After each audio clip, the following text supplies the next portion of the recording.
আজকে আমরা একটা সিম্পল কোশ্চেন নিয়ে আলোচনা করব। সেটা হচ্ছে পটাশিয়ামের 19th ইলেকট্রনটির 4টি কোয়ান্টাম সংখ্যার মান অনুসারে সাজাও। এই টাইপের কোশ্চেনগুলো যখন আসে, এটা হচ্ছে কেমিস্ট্রি ফার্স্ট পেপারের চ্যাপ্টার 2 এর কোশ্চেন। যখন আমরা কোয়ান্টাম সংখ্যা শিখি, আমরা জানি 4টি কোয়ান্টাম সংখ্যা আছে। সেটা হচ্ছে প্রধান কোয়ান্টাম সংখ্যা, সহকারী কোয়ান্টাম সংখ্যা, চুম্বকীয় কোয়ান্টাম সংখ্যা এবং ঘূর্ণন কোয়ান্টাম সংখ্যা। এই টাইপের কোশ্চেনগুলোতে কখনো কখনো আসে যে একটা নির্দিষ্ট ইলেকট্রনের কথা বলে, সেটার 4টি কোয়ান্টাম সংখ্যার মান অনুসারে সাজাতে বলে। যেমন আমি যদি এখানে যে আমি লিখলাম পটাশিয়ামের 19th, মানে কি 19তম ইলেকট্রন, ঠিক আছে? শুধুমাত্র একটি ইলেকট্রনের কথা আমি এখানে বলছি। এই 19তম ইলেকট্রনটির 4টি কোয়ান্টাম সংখ্যার মান অনুসারে যদি তুমি সাজাও, তাহলে সেটা কি হবে? সো আমরা জানি পটাশিয়াম কিন্তু তার পারমাণবিক সংখ্যা কিন্তু 19 পটাশিয়ামের। সো পটাশিয়ামের যদি পারমাণবিক সংখ্যা 19-এ হয়, সেটা যদি আমরা ইলেকট্রন বিন্যাস করি, তাহলে আমরা জানি ইলেকট্রন বিন্যাস কী করলে কী হবে, 1s2, 2s2, 2p6, 3s2, 3p6 এবং তার পরবর্তীতে ইলেকট্রন বিন্যাস দাঁড়ায় যে 4s1। তাহলে তুমি যদি গুনতে থাকো এখান থেকে 2 2 4, তারপরে 4টি হয়ে যাচ্ছে 6টি, তারপরে এখানে আছে 2টি, এখানে 6টি, এরকম করে আমরা যদি গুনি তাহলে কি দাঁড়াচ্ছে 4 10 12 18। তাহলে 19 নাম্বার ইলেকট্রনটা অ্যাকচুয়ালি হচ্ছে এইখানে আছে, ঠিক আছে? তাহলে পটাশিয়ামের 19 নাম্বার ইলেকট্রনটা আমরা এখান থেকে দেখতে পাচ্ছি যে সেটা তার 4s1-এ আছে। তার মানে আমাকে এই 4s1-এর এক্স্যাক্টলি পজিশনটা 4টি কোয়ান্টাম সংখ্যার মান অনুসারে আমাকে সাজাতে বলছে। তখন আমরা কি করব? একটু লক্ষ্য করো, এটা হচ্ছে 4s1, তার মানে শুরুতে আছে 4 থাকা মানে হচ্ছে সেটা তার প্রধান কোয়ান্টাম সংখ্যা নির্দেশ করে। আমরা জানি প্রধান কোয়ান্টাম সংখ্যা হচ্ছে তার কক্ষপথ সংখ্যা, অথবা আমরা এটাকে শেল বলি, শক্তিস্তর বলি, এনার্জি শেল, এভাবে অনেকগুলো নামে এটাকে আমরা ডাকি। সুতরাং দেখা গেল তার প্রধান কোয়ান্টাম সংখ্যার মান হচ্ছে 4। তাহলে আমরা কি লিখব? n=4। প্রথমে আমি কি লিখব? n=4।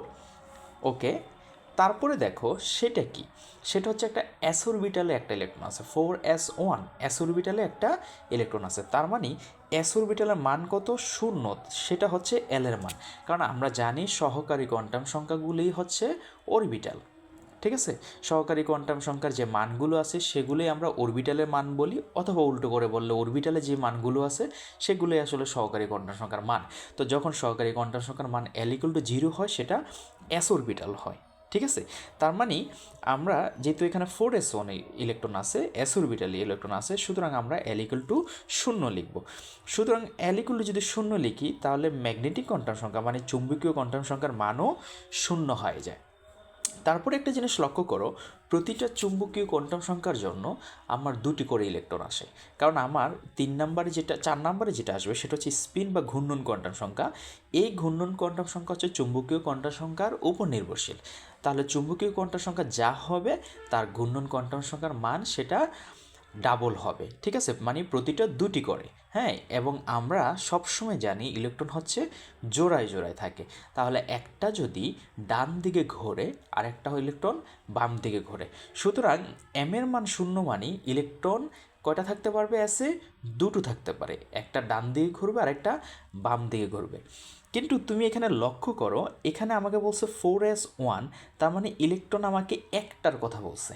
তারপরে যদি তুমি কোশ্চেনটার দিকে লক্ষ্য করো, সেখানে বলছে পটাশিয়ামের 19th ইলেকট্রনটির কথা, তার মানে 19th মানে 19তম, বাংলায় 19তম। সুতরাং সেটা একটা ইলেকট্রনের কথাই বলছে। এখন আমি যদি এখানে প্লাস হাফ এবং মাইনাস হাফ দিই, মানে 2টো ইলেকট্রন দেখাই, তাহলে 2টো ইলেকট্রনের জন্য এটা হয়ে যাচ্ছে, কিন্তু আমাকে তো বলছে একটি ইলেকট্রন। সুতরাং একটি ইলেকট্রন মানি সেটা প্রথম ইলেকট্রন, এবং সেটা হচ্ছে প্লাস হাফ, সেটা হচ্ছে প্লাস হাফ।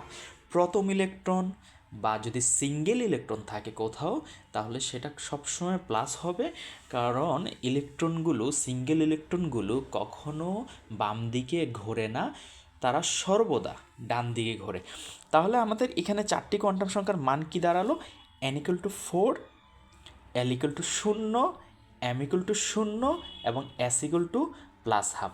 তো এই টাইপের কোশ্চেনগুলো যখন আসবে সেটা হতে পারে আয়রন দিয়ে, সেটা হতে পারে জিঙ্ক দিয়ে, কখনো বলতে পারে কপার দিয়ে, কখনো সালফার দিয়ে, যে কোনোটা দিয়ে বলতে পারে। এবং তোমাকে একটা নির্দিষ্ট ইলেকট্রনের কথা যখন বলবে তখন তোমার এই কাজগুলো করতে হবে। এভাবে 4টি কোয়ান্টাম সংখ্যা অনুসারে তোমাকে সাজাতে হবে এবং অবশ্যই সেটা ডানাবর্তী নাকি বামাবর্তী ইলেকট্রন সেটা তোমাকে উল্লেখ করতে হবে।